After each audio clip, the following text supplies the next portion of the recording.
kita akan belajar bagaimana melakukan penginjilan sebagai gaya hidup, lifestyle evangelism. Gaya hidup penginjilan meliputi 3 hal.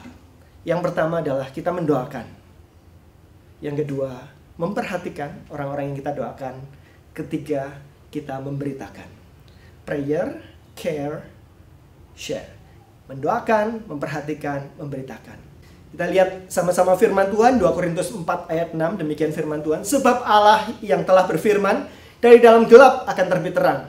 Ia juga yang membuat terangnya bercahaya dalam hati kita, supaya kita beroleh terang dalam pengetahuan tentang kemuliaan Allah yang nampak pada wajah Kristus. Kita tahu dari firman Tuhan ini bahwa yang membuat seseorang berespon kepada berita Injil adalah karena karya Allah, karya Roh Kudus.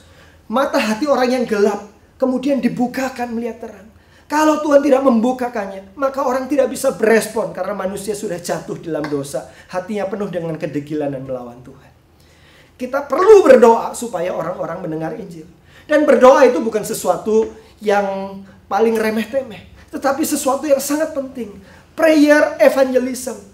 Kita membawa kepada Tuhan orang-orang yang kita kasih, yang kita ingin supaya mereka terbuka mata hati dan pikirannya. Sehingga mereka bisa melihat kemuliaan yang ada pada wajah Kristus. Hanya Tuhan yang dapat melakukannya. Untuk itu kita berdoa. Siapa yang kita doakan? Jim Peterson di dalam bukunya The Insiders, dia mengatakan demikian. Semua orang Kristen punya akses ke dalam suatu rangkaian relasi yang unik. Masing-masing kita punya akses kepada relasi-relasi tertentu yang beda-beda setiap kita ini.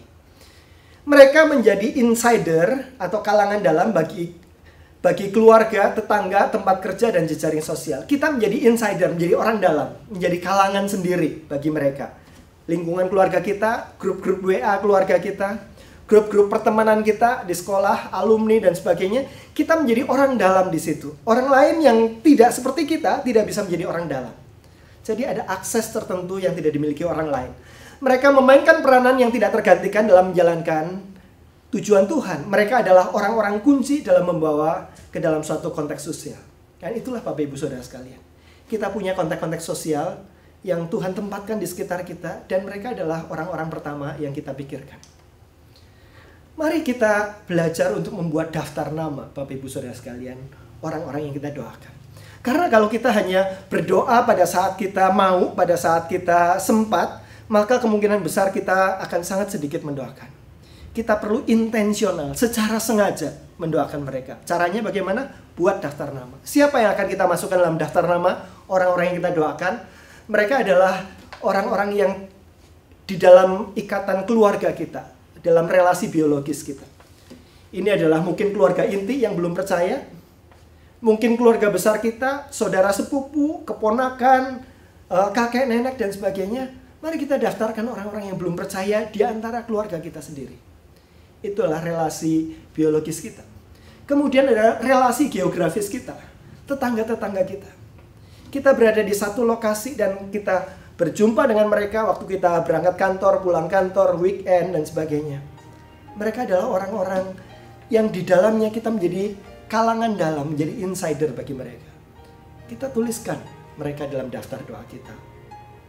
Kemudian ada juga relasi-relasi secara vokasional.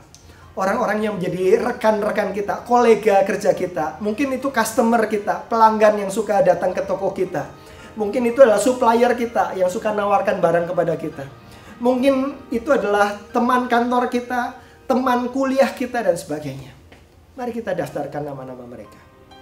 Dan di dalam relasi yang lebih relasional, rekreasional, kita punya teman-teman dan punya kenalan-kenalan. Mereka juga adalah orang-orang yang kita bisa masukkan dalam daftar ini. Pastikan Bapak Ibu Saudara sekalian, setelah kita belajar ini, kita ambil secari kertas dan kita mulai tuliskan siapa mereka. Dan kita doakan sungguh-sungguh supaya terang yang ada pada wajah Kristus mereka bisa lihat. Di dalam waktu Tuhan, mereka boleh menerima Kristus.